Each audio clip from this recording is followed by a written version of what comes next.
Tonight, the Jacksonville Sheriff's Office has released the name of a man killed overnight in what neighbors say sounded like a gun battle.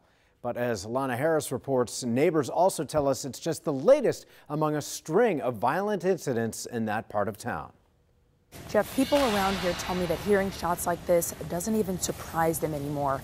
Now, while luckily some people were sleeping when this happened, some people heard how close it was to their house and had to take cover with young children with them. The people around here tell us they heard well over a dozen shots. Luckily, none of those stray bullets injured anyone inside the homes here, but they say it's just a tragic situation that someone so young would die like this. JSO says they responded to a call about gunshots just before midnight last night and that they were told that two unknown groups had been shooting at each other.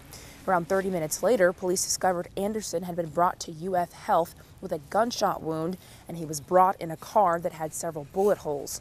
He was pronounced dead there at the hospital, and police were able to connect that with this scene. Neighbors tell us how it happened and that this really makes them think. Different people, different guns.